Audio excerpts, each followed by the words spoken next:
Okay, so the heart, as we said, beats all by itself. Um, the innervation of the heart just modulates the heart. So the heart just does this process. It beats, then it beats again, then it beats again because these IF channels, they open, they close, they reopen, they close, they reopen, they close, and so you just keep generating this heartbeat. However, the nervous system can modify the heart, and so you have the autonomic nervous system. Now, if I want to slow the heart rate down, what I want to do is I want to hyperpolarize the cell. So to slow the heart rate down, I want to hyperpolarize the cell and then slowly get to the next heartbeat. So I'm extending this out. So think about this. If you were designing a system, what would you do? What type of channel would you want to act upon? Well, with the autonomic nervous system, you have the parasympathetic division, you have the vagus nerve, and the vagus nerve releases ACH.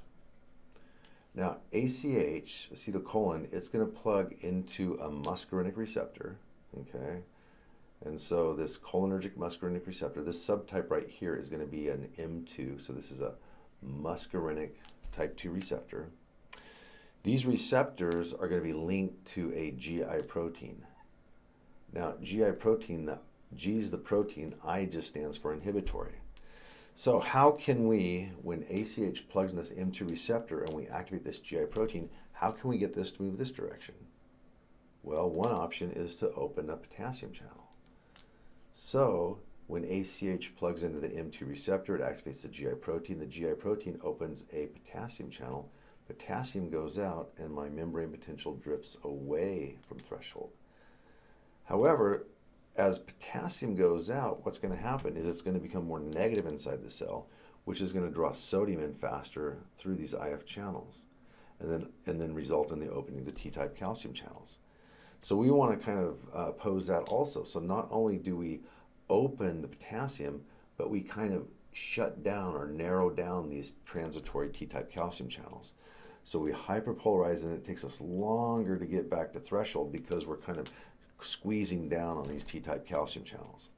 So that is called a negative chronotropic effect. Negative meaning because it has a negative effect on chronos, time. So chronos is time, and so negative chronotropic would be a decrease in heart rate. So this would cause a decrease in heart rate. Well, think about how you're going to increase heart rate. With an increase in heart rate, that's driven by your sympathetic nervous system. Now, your sympathetic nervous system is going to release epinephrine, norepinephrine. So when epinephrine plugs into a beta receptor, all right, and these are beta 1 receptors, these beta 1 receptors, what's going to happen is they're going to be linked with GS proteins. So these GS proteins that they're linked to, okay, these GS proteins they're going to link to, what I'm going to want to do is I'm going to want to get my heart rate beating faster. So I want to take this angle right here, and I want to shift it this way. So how might we do that?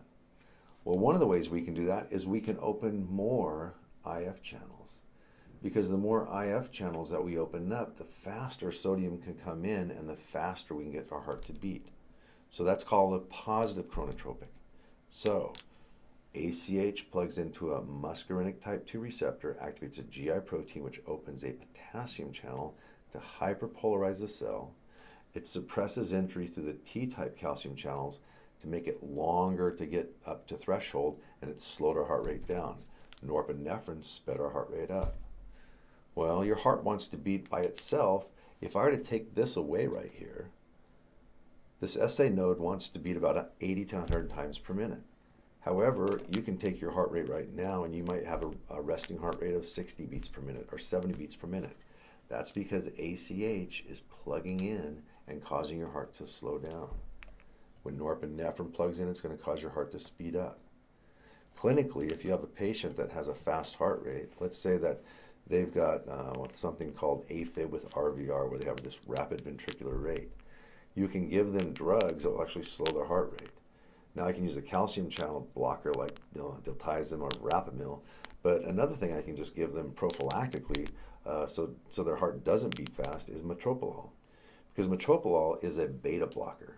So metoprolol comes over here, and what happens is it blocks the beta 1 receptor. If I block the beta-1 receptor, I can't drive the heart rate past that 100 beats per minute because it's being blocked.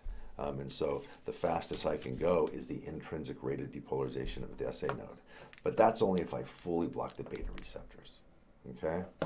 Now, let's look at the effect of the sympathetic nervous system on these contractile myocytes.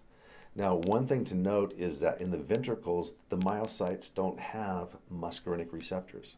Since there's no muscarinic receptors on the contractile myocytes in the ventricles, ACH can't do anything to it. However, what they do have is they do have beta-1 receptors. So activation of beta-1 receptors by norepinephrine, what that's going to do is that's going to increase the strength of contraction. So when I look at cardiac output equals stroke volume times heart rate. Well, we've already determined that over here we have a beta-1 receptor, so activation of beta-1 receptors by epinephrine can increase your heart rate, which is going to increase your cardiac output. If I activate the beta-1 receptors on the cardiac myocytes, that's going to increase your stroke volume. All right, so let's look and see how that does that. Now, under normal circumstances, when I have a contraction, what's taking place is right here at phase 2. Okay, we'll just review. I've opened at phase 4. My inward rectifier potassium channels are open. I'm not moving any direction. I'm just moving along this axis. But when I have a depolarization of the SA node, it pushes these positive charges through, and it opens my voltage-gated sodium channel. So I'm coming up this direction. They close. I open my transitory potassium channels. I drop down here, but then my L-type calcium channels open up. So here's what calcium does. When calcium comes into the cell, it's going to plug into a receptor within the cell. And this receptor is called an RYR2 receptor.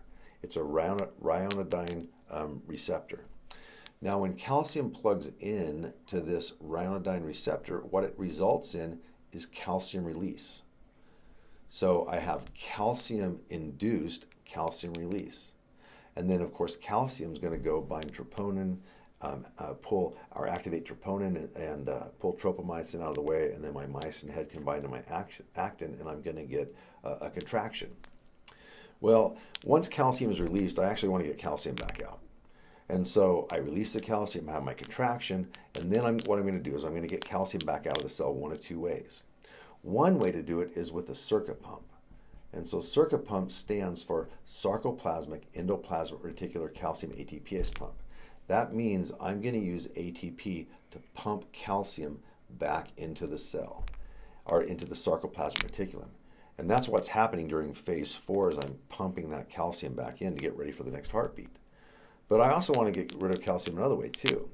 So I've got this calcium that's being pumped back in here, but the other way to get rid of calcium is to allow sodium to come in, because when sodium comes in along its concentration gradient, it can drive calcium out of the cell.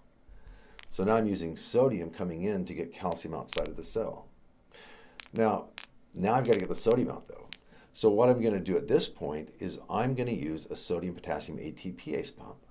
And so here I've got this sodium potassium ATPase pump, and now I'm going to pump my sodium out of the cell and bring potassium into the cell. So I got my calcium out by allowing sodium to come in to get calcium out, but now I'm using ATP to get sodium out and bring potassium back in. Just a little clinical information for you. If somebody has a low ejection fraction because their heart can't beat very strong, sometimes they're giving a thing called digoxin or digitalis. And what that does is digoxin or digitalis, it blocks the binding site for potassium on this sodium potassium ATPase pump. So the drug goes in and it blocks that.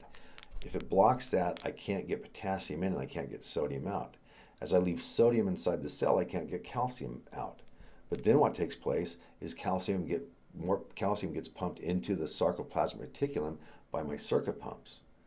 And then, of course, the next time I have my heartbeat, when calcium comes in and plugs into the RYR2, because I have more calcium stored in the sarcoplasmic reticulum now, I release more calcium and I have a stronger contraction.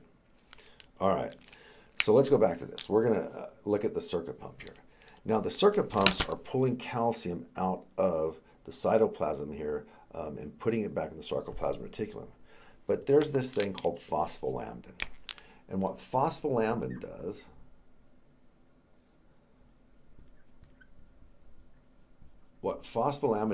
is it blocks, it kind of inhibits the circuit pump.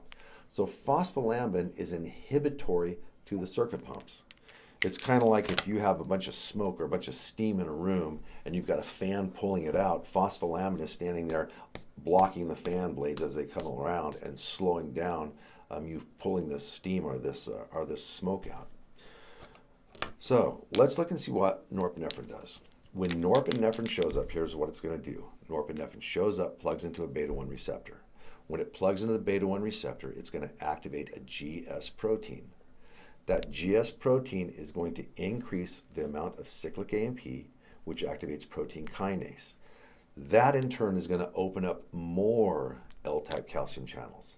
So now we have more L-type calcium channels opening up, and as more L-type calcium channels open up, more calcium comes in, plugs into more RYR2 receptors, releases more calcium from the sarcoplasmic reticulum, plugs into more troponin, exposes more actin, and we have a stronger contraction. However, because we've released more calcium from the sarcoplasmic reticulum, what that might do is that might stretch this out this direction and make for a longer contraction or a longer time between contractions, because now we have to pull it back in. But the other thing that happens is the activation of cyclic AMP and protein kinase. It inhibits phospholambin's inhibition of the circuit pumps, and so now the circuit pumps can start pulling calcium back into the sarcoplasmic reticulum at a much faster rate. And so instead of lengthening it, I might actually get a stronger but shorter contraction. All right? So just to summarize, when you're looking at the autonomic nervous system, the SA node sets the intrinsic rate of the heart. The autonomic nervous system modulates it. ACH modulates it down. It has a negative chronotropic effect. Epinephrine modulates heart rate up. It has a positive chronotropic effect. ACH does not have an effect on the cardiac myocytes. In fact, the effect here is called inotropic, inotropic, tropic change inoforce. And so norepinephrine has a positive inotropic effect on the cell. If we go back here and look at our beta blockers not only block the beta-1 receptors here, but they can also block the beta-1 receptors here. So what it can do is it actually decrease the strength of contraction. And so if I have somebody that I'm concerned about their blood pressure, well, blood pressure equals stroke volume times heart rate times peripheral resistance. Well, if these variables are high, they could have hypertension. If they have hypertension, I want to decrease that. And so my beta blocker, metoprolol, propranolol, labetalol, what they'll do is by blocking these beta-1 receptors, they decrease stroke volume, decrease heart rate, decrease blood pressure, and they decrease your hypertensive states. All right, that's it.